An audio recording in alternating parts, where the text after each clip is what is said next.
Us, abandoned ship. We're not caring about this car. We're thinking about the next year. Exit clauses, yada, yada, yada. Hulkenberg is the blue shell right now. Angle grinder guy, he gets a raise. There you go. Whoa. He gets both salaries. There you go. What are they doing with the 5th and 6th seats? Yeah, it's just Weenie Hut Formula One Junior now. They don't fire up the same way that F1 cars do. Right. So this is a Saturday afternoon running wrap up for the Tyred Boys podcast. We're coming at you for a shorter, quicker episode just to wrap up what we had going on. We had a sprint race. We had the Formula One Academy race 1 for the weekend today, this Saturday. And then we also had the qualifying session for the main race tomorrow. So a little bit to get into. Aaron, it's good to see you on a Saturday here on the weekend. We've got a little bit to get into, so let's jump right in. What do you say? Yeah, it's good to be here on a Saturday instead of the typical Monday. Of course, we will be here again for your episode after the Miami Grand Prix this coming week. But very exciting sprint qualifying, sprint race with changeable conditions. A lot to mix things up there. But an exciting weekend so far. There's a lot to get into initially with the sprint qualifying. We and I think this is one of those things that is just a unexpected result of not having raced in Miami very many times. But at the end of these qualifying sessions, while teams are still trying to get their car kind of in the right windows and everything, we see multiple drivers not get their last lap in at for sprint qualifying session 1.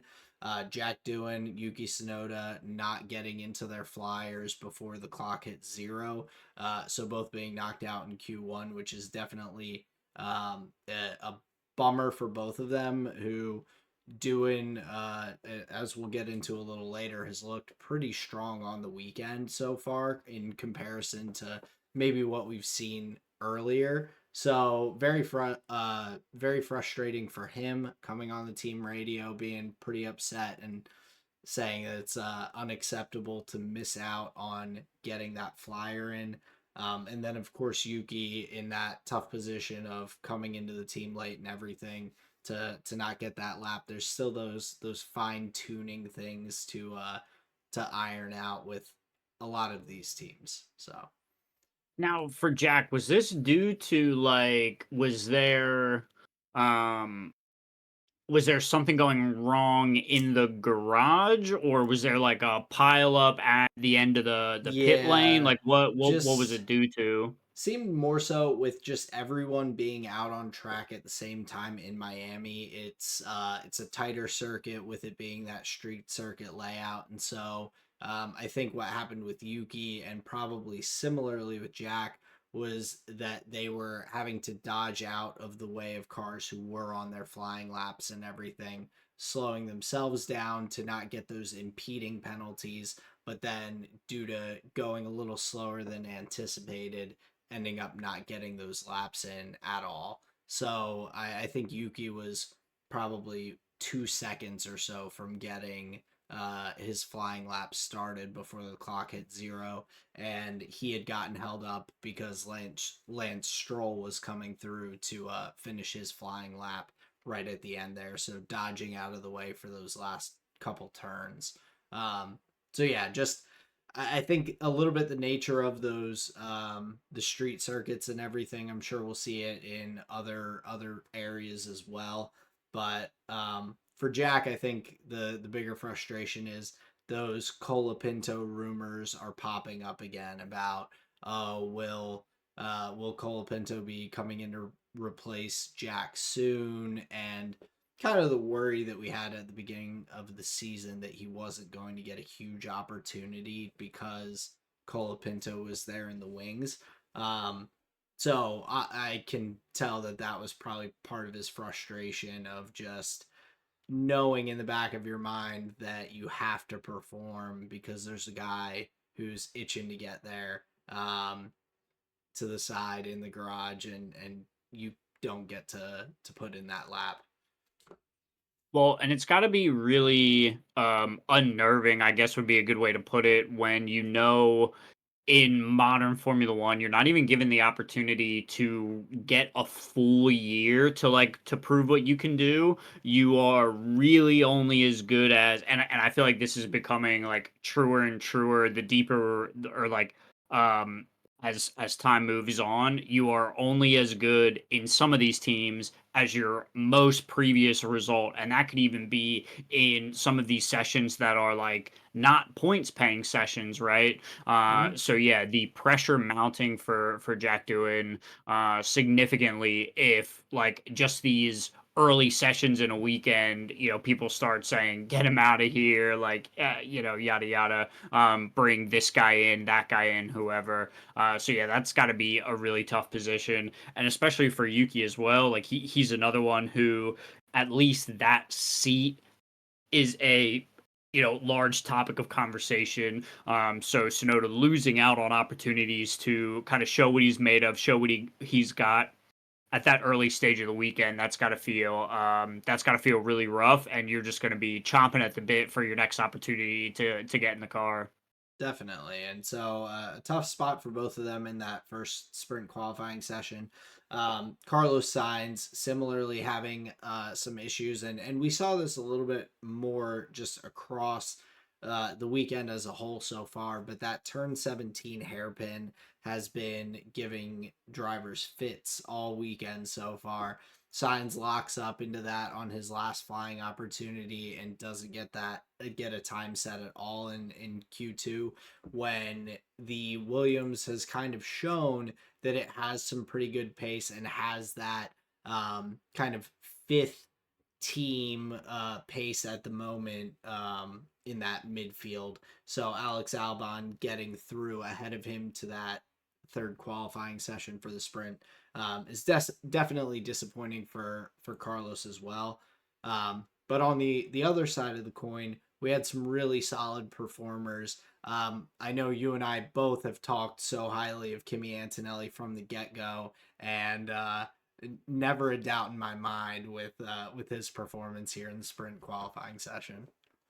Yeah, this weekend has just been like really really impressive for the young driver, honestly. A P1 in the sprint qualifying is just mega, and his lap is a great example of certain tracks having the the time evolution is like very rapid, and it's about position, not on track, but like about when you get your car out on track and are setting the laps. And I think Antonelli was in a wonderful position of being able to set one of the last laps that you'd be able to, like he was one of the last guys on track. So if like the track is ramping up and nobody can set a time after you, you're in a great position to A, be able to lock up the fastest time, and then B, nobody can answer it, right? So I think Antonelli, in a weekend where everybody's talking about luck, Antonelli gets a little bit lucky there, but also that's down to like team decisions, pit wall activations of saying like, okay, these are the different windows we're gonna try and get our car out into, and it's not as evident as what's the right way to say it? It doesn't come up on the broadcast in like a really impactful type way, but you can see how teams hold and release their drivers. Like some teams are waiting, if you notice, some teams are waiting all the way into a Q3, depending on how many tires they have, where they're not setting a time early. They're just going out setting one fast lap and only, giving their driver one opportunity depending on how many soft tires they have. So teams work on very different operating strategies on how they are going to set their laps. And Antonelli and his pit wall, his like side of the garage, I think nailed it and locked up that P1 position going into the sprint. I know that's a lot to just for one P1, but like it helps you to understand like how much actually goes into securing a position like that. And this kid's so young. He's doing it for the first time. He's one of the youngest to do it as well. So we're just seeing the age go down, but the skill ceiling just continue to rise. And this session from Antonelli was just like mega impressive. Yeah, and like you said, the youngest pole position starter in any Formula One format. So getting that pole position is just huge for him. Also beating George Russell, like he has been consistently behind George, which you tend to expect. He's a rookie versus a veteran driver who has been in the team for multiple years now. But to get that leg up in that sprint qualifying session, put yourself in the best position to start. That's where you want to be. And on top of that, being ahead of two McLarens who didn't really make mistakes that gave you that. They both come through with very close times to finish P2 and P3 in that qualifying for the sprint race. But to be ahead of them both without them making any big mistakes is huge for Antonelli. Um, and then a couple of other just Q3 finishers that it was nice to see that performance. Isaac Hadjar into Q3 again. Fernando Alonso for the one of the first opportunities I think that he's had to be in that Q3 session this year so far, with the Aston Martin not having great pace. So some really solid qualifying for the sprint race. And then we get to Saturday, to today, with rain, a deluge right before the race this morning, the sprint race, delaying that for about half an hour or so, I believe, before they were able to get started with the track drying out. But of course, with that hot Miami weather, some mixed conditions throughout the sprint race, which has really benefited the sprint races when we've had those opportunities for tire strategy to come into play. Yeah, because the changeover window, as it's called, is quite fascinating. That is a make or break moment. You know, you can either take so much advantage or lose so much advantage. An example of taking an advantage: Lewis Hamilton finds that perfect lap to get that to find his pit window, and he just rockets all the way up the field. Or the other side of the coin, I wish I remembered what track it was, but Sebastian Vettel would have been like 2 or 3 years ago. Qualifying session, tries to go on the slicks, probably like two laps too early, and he's just floundering all over the track. So like in the critical changeover windows, having clear communication and lines open between the driver and the pit wall to like understanding second to second exactly like what we want to be doing. You can find opportunities like this for Lewis Hamilton to, maybe he doesn't have the best car, maybe he's not driving the best, maybe the setup isn't right, but on a strategy call you can like make some really nice things happen. So yeah, I think when we get changeable conditions like this for one of our like shorter type events, you can get a lot of excitement. And Lewis Hamilton showing his strength on like um shorter runs, he's quite impressive. Yeah, and so to kind of get into the winners and losers of the sprint race, Lewis Hamilton was my top winner. Like you said, gambles onto the slick tires early, one of the earliest drivers to pit and put those on. And the crazy thing about that is, like you said, there's that changeover, that where the slick tires are becoming faster than the intermediate tires are because the water's drying out off the track and everything. But the difficult part about that is it's still way tougher to drive on those slick tires than it is on the intermediates. You may be a little bit quicker. You may be able to hit better top speeds on those straightaways and things like that, but you still have to be able to keep it on track. So making that early gamble without maybe a teammate who's further back in the field or someone else who's hopping onto that new tire early, you're really putting yourself at risk. But a driver like Lewis makes it pay off for him. Ends up getting all the way up to that podium P3 finish here in the sprint race. Yeah, and I think if I was having to pick a winner, I would definitely agree with Lewis Hamilton. I'll give you another one here that I think was like a massive standout, especially after his qualifying the day before, going P20. Yuki Tsunoda improving his position like wickedly in the sprint, going from being way out in left field to actually making it up to a points paying position.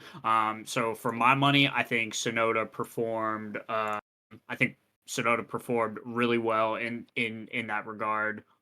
Yeah, I mean he did. He maximized, climbed up super far through the field to get up into that position. He was another one of those early changes. He actually I think was the earliest onto the slick tires, going on to the medium where most of the other drivers went onto the soft tires, but made that payoff for him working his way up through the field and like you said picking up some points at the end there.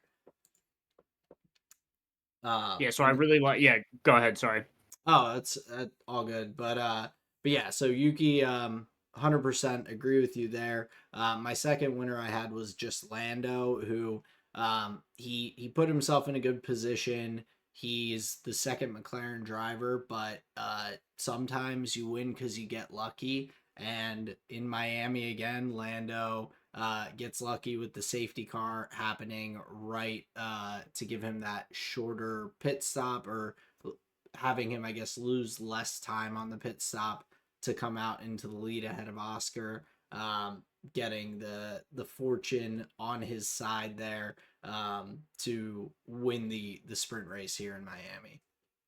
Yeah, a really funny radio call from Oscar Piastri at the end of the race. He said, I'm not gonna be buying any lottery tickets here in Miami." He keeps getting unlucky. A little bit alluding to last year as well. Similar things happening. So yeah, would definitely agree with the Lando Norris. Obviously, the battle up there at the top, especially after the grid had closed up as well. There was there was opportunity for anything to happen, but yeah, that safety car time coming in pretty handy for Lando Norris, helps close up his position there in the championship as well.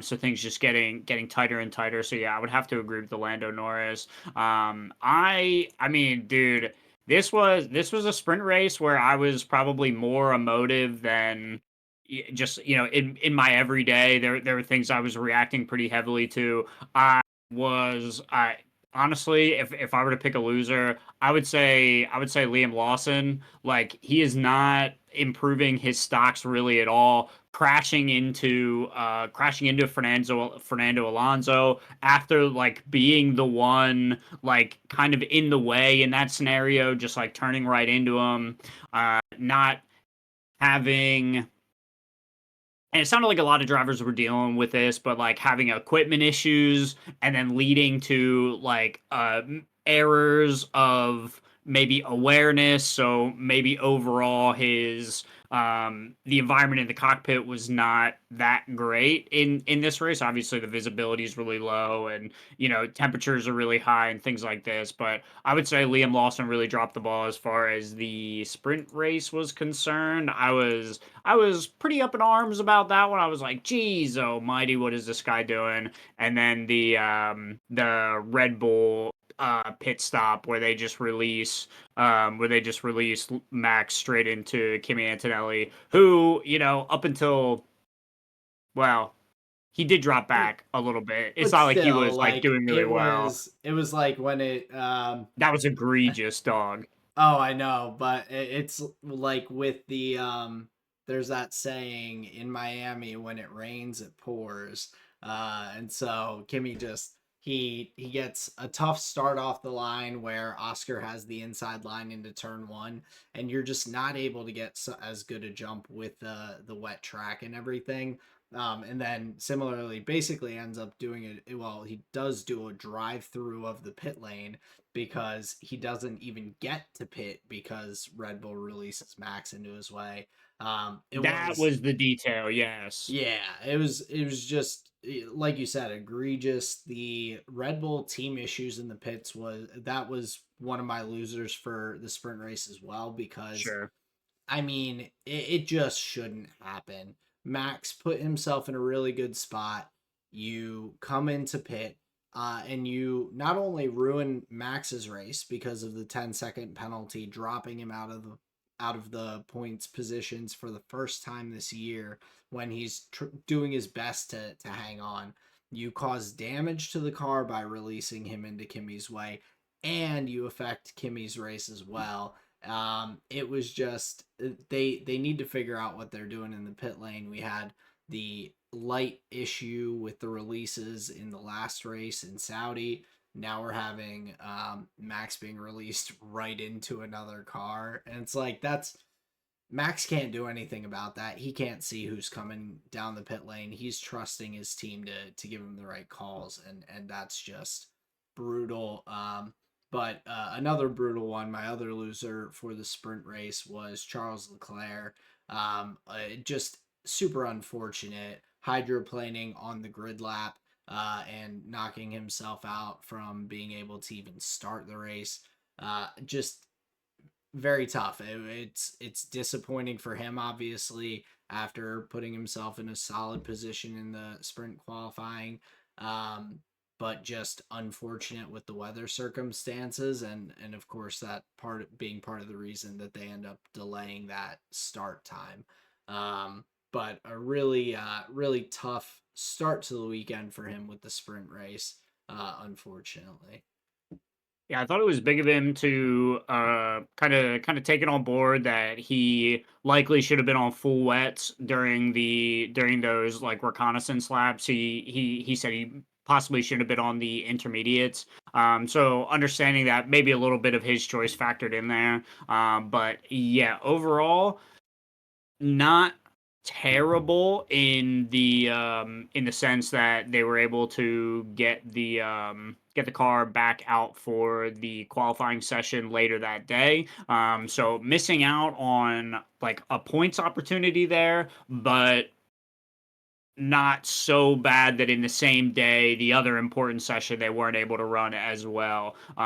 So in a scenario where it could have poured, it may have just rained just a little bit. I always thought that applied to elsewhere other than Miami as well. But you're saying it's just in Miami that this happens? No, it might be other places too, but definitely in Miami this weekend. Okay, for sure. I'll have to keep that in mind. But yeah, overall, just like like honestly, a wild sprint race. Just many errors from drivers that you wouldn't really expect, like Sainz, Leclerc, Alonso, all with like into the wall scenarios. Those would not be the names that you would expect, honestly, just on a year like this. No shade, but like you would think it'd be the rookie drivers, right? Yeah. But not to be the case.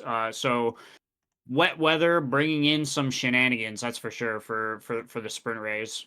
Yeah, but very exciting, like you said, the changeable conditions, drivers coming through the field that like I would highly recommend going back and rewatching for anyone who missed it. But we end up with Lando in P1 with another safety car save. Oscar in P2 losing that 1 point, not super detrimental in the drivers championship, at least thus far. And then Lewis making his way through the field on those slick tires to take P3. So really mega job from him, and impressive performances from just across the field through the sprint race. So a very, very exciting one to watch. Yeah, big time agree. And then later on in the, I guess, afternoon, early evening, we had the main event qualifying. So factors in your position for tomorrow's big race. Just just finished off less than maybe about an hour ago. So we're coming at you right after the session here. Now, really, really interesting. I would say there's a couple of drivers, a couple of teams that really improved their position like over the course of the weekend, which I really like to see. Namely the Williams outfit, Signs P6, Albon P7, making it into Q3. You were talking about them earlier. And yeah, really, really improving their weekend, getting a great start here, or a great starting position on the grid for tomorrow. So Williams is definitely going to be a team that I have my eye on. Is this just like their single lap pace, or um, can we expect this to be consistent over the long run? Yeah, and at this point I feel like I do kind of expect that from them week after week to be in that fifth best to sixth best team spot. They have two really solid drivers that unlike or not unlike other teams, but they have two veteran drivers unlike many other teams who have rookie drivers. The Oliver Behrman, Esteban Ocon Haas team, the Gabriel Bortoleto and Nico Hulkenberg Kick Sauber team. There's a lot of these rookies that are there in the field, and it makes it a little bit easier on Williams, I think, to have those two veteran drivers and they continue to perform well. But another couple of good performers that I just wanted to highlight from the back of the field. Jack Doohan, who had that tough sprint qualifying and everything, puts in a really solid lap, is able to get into Q2 in P14 for the start tomorrow. Gabriel Bortoleto as well in P13. I think this is the first time he's gotten out of the first qualifying session in any qualifying so far this year. And so a really solid performance from him in a tough circuit. These street circuits with the close walls are not easy. We see a number of veteran drivers making mistakes. So for the two of those drivers, Doohan and Bortoleto, I was really impressed with them here at the qualifying session. Yeah, making it into the Q2 session as well also bolsters the conversation about the midfield being kind of up and down for many teams, where depending on track, depending on conditions, you're going to see different drivers and different teams like occupying those similar positions. And this is, to your point, a good performance from both Doohan and Bortoleto coming into that Q2, and improving on where they've started. I think it's been a bit of a cold start here for the Formula One seasons. There's obvious reasons for that, especially in Bortoleto's case. But yeah, this is a session where it seems like they can really be pleased with it. Definitely improving on what they've done previous. So yeah, I think the Jack Doohan shout is really strong, especially from the angle like you were saying about out qualifying his teammate Pierre Gasly. So finding not just a subordinate second driver to this guy that's been on the team, been on the grid. He's actually able to take advantage over that teammate driver, and get himself a better position for the race. So I'll be looking forward to what Jack Doohan can do in the race tomorrow. Yeah, I'm hoping he can hang on to that, put in a good drive tomorrow. But a couple of other drivers, Kimi Antonelli out qualifying George Russell again, which is just mega for him on the weekend. He really just looks like he has it hooked up here in Miami, and I'm hoping that he gets a better opportunity tomorrow from the start, and maybe gets a better start, is able to hold that position a little bit stronger for the main race. But also, of course, I have to highlight Max. He put in an insane lap 5 tenths faster than he was in the sprint qualifying to put it on pole position here. And just super impressive as a whole for him to out qualify uh, both Lando, Oscar, and then Kimmy, who of course had that pole position in the sprint. Just hooked it up and was um, riding kind of that edge the entire way. Yeah, it was crazy. Even in Sector One, the like a little bit of a mistake that he had, and it looks like maybe another driver would abandon that lap. Figure, any improvements gone. But even on a lap where Max is making mistakes early on, he's still able to find those tenths somewhere through the lap, seemingly magically, as Martin Brundle said. So yeah, great lap for Max, and especially like it's not even that like Norris and Piastri are snoozing up at the top. They're thousandths of a second. Away from Max's time, so they're right on that cutting edge of pace as well. But Max able to find just a little bit more, and then yeah, again to your point of Antonelli just impressing once again, beating out his teammate George Russell as well is quite impressive. This guy, yeah, and also it seems like he has all of the faith of Toto Wolff as well. Toto Wolff seems very excited about his performances, so has the full backing of his team as well. He's performing well. He just seems like he's loving it up there at the front. Yeah, I mean he is all that he was talked to be so far from when they were putting him in the seat last year. He's come out looked strong, but this weekend really he's kind of come into his own a little bit and has really shown out there, and I hope he continues that performance into the race tomorrow. Which should be very exciting. There's potential for rain tomorrow as well. Could be a lot of excitement. So I'm ready for it now. So bring it all on. I'm ready for the main race here in Miami. Yeah, I think the Miami Grand Prix is gonna be really exciting. Couple of positions have really shaken up, I would say. Our expectations are kind of up in the air with how close qualifying is, with how close any of these teams and the drivers are. It feels like anything is possible, for the positions to be switched up. So yeah, really excited for the Miami Grand Prix tomorrow. I think it's gonna be a banger, that's for sure. Later of an evening start, as we're over here in the US, so won't be having to wake up early, won't be having to stay up late. We'll be right in the Goldilocks zone, so I think that'll be exciting. I hope you all join us for our post Miami Grand Prix episode. Obviously, we have the Twitch stream on Monday evening after the race, and episode goes live Tuesday morning. So come and get that F1 action straight to your ears. We really appreciate you listening. Aaron, any final thoughts? No, just hope you're all as ready for the race tomorrow as we are. We're looking forward to finish to the fun weekend here in Miami, and we hope you enjoyed this little mini episode for the sprint race this weekend in Miami. Beep beep, everyone. Peace out. See ya.